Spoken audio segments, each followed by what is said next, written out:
All right, everybody. Breaking news. Brock Purdy and Nick Bosa have been ruled out for the 49ers versus the Packers Week 12 matchup in Green Bay. So Brandon Allen, 32 years old, will get the start. And while I think it's a huge blow for the offense, Brandon Allen is not a bad quarterback. You look at the fact that Kyle Shanahan said, hey, Brock Purdy is the number two quarterback back when they first drafted him.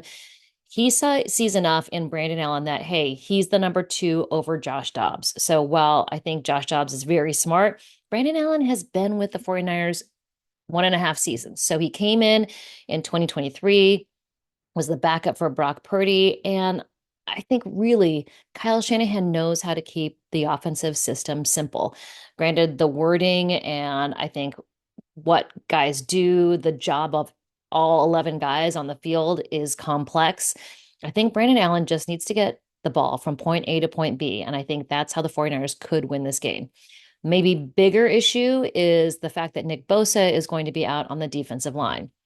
This defensive line has not played well against the run as much as they have in the past. They're allowing 105 yards per game, and Josh Jacobs is the number three running back in the league right now in yards, 838 yards, and he is a beast. He is stout, he is strong, and he can power through the gaps. And it is going to be not just the interior of the defensive line, that's like Malik Collins and Jordan Elliott, Sam Okwanu. It's not just their jobs to stop him, but it's going to be Fred Warner to make sure that he doesn't get past the second level because I think sometimes he is going to. I've seen him run. I watched a couple of the games, and Josh Jacobs is powerful. He can get past that first level, but Fred Warner needs to be kind of like that guy who makes sure he doesn't get any further than that. Fred Warner has had an incredible first 5 games of this season. And while he hasn't played poorly, he hasn't had those huge game-changing plays that we've seen from him in the past. And I expect him to step up more than he has in the last 5 games. So it'll be interesting to see how the 49ers kind of map this out. I think also the good thing for Brandon Allen is that George Kittle is back. Trent Williams is questionable. I think he'll be a game time decision, just like how we saw versus the Seattle Seahawks in week 11. But Brandon Allen has guys that he's familiar with. It is Christian McCaffrey getting his vision back, getting back up to speed after getting more game reps. It's Christian McCaffrey, it's George Kittle, it's Deebo Samuel, Jawan Jennings. I mean, get the ball in these guys' hands. They will just go out there and run over people. George Kittle is out for a huge game. I know he hates missing games. He told me specifically, he's like, I can't stand missing games, hate missing practice even. So for him to come back, said he would not miss an opportunity to play the Green Bay Packers. So you know he's going to come out and just be ready to run over people. Deebo Samuel, who's had kind of a challenging 2024 season, I expect him to play well versus the Green Bay Packers. It's these guys in the biggest moments that step up to the plate. And I think when it's a game like this with a guy who hasn't played a ton of football, they need to step up. And I think they know they do. Sometimes it's the teams that have the least to lose that step up the biggest. And you watch the Thursday night game, the Browns versus the Steelers, and the Browns came in and handed the Steelers their third loss of the season in the wind, in the snow, in the cold, and they had nothing to lose. And Jameis Winston is out there as their starting quarterback. And, you know, they didn't play well in the first part of the game, and then they kind of got it together and really put together a good second half. And that's what the 49ers could do. They could put together a good game. Now, it's going to be one of those grinded out games. I think that Jordan Love can make mistakes. I think the big thing is that the 49ers have to take advantage of those mistakes. They need to score on turnovers. They also need to not turn over the ball. So that's a huge thing. Jacob Cowing is out. So I expect Trent Taylor to be taking punt returns, maybe Ricky Pearsall. But I think with the injuries that they've been dealing with, I think they want to make sure that their receivers stay healthy. And that could mean keeping them as receivers and not as punt returners. Trent Taylor could get elevated from the practice squad and he could play on Sunday.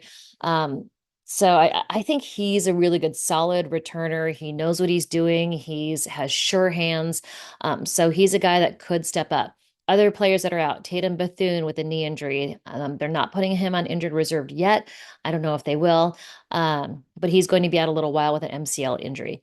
Kevin Givens still out with a groin injury. Travarius Ward still out, personal reasons. Not sure whether he's going to travel with the team or not.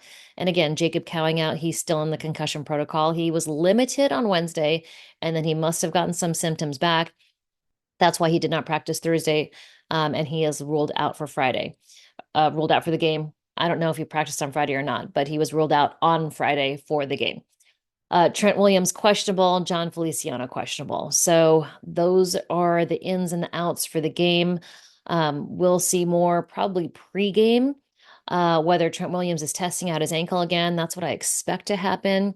The one difference that I didn't see this week from Trent Williams is last week, while he was questionable and never practiced at all, he was around the locker room. He was hanging out on the couches. He was, kind of talking to people on his phone.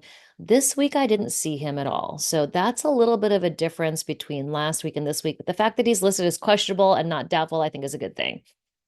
And while he didn't practice much of the week last week, he did have a good game. Protecting Brock Purdy. So, especially with Brandon Allen being new there as the starter, I think it'd be a really good idea to have Trent Williams out there. So hopefully he is out there to make sure that at least the offensive line is consistent for Brandon Allen. Brock Purdy is going to travel with the team, so he'll be on the sidelines, probably with a headset in, helping out Brandon Allen as much as he can.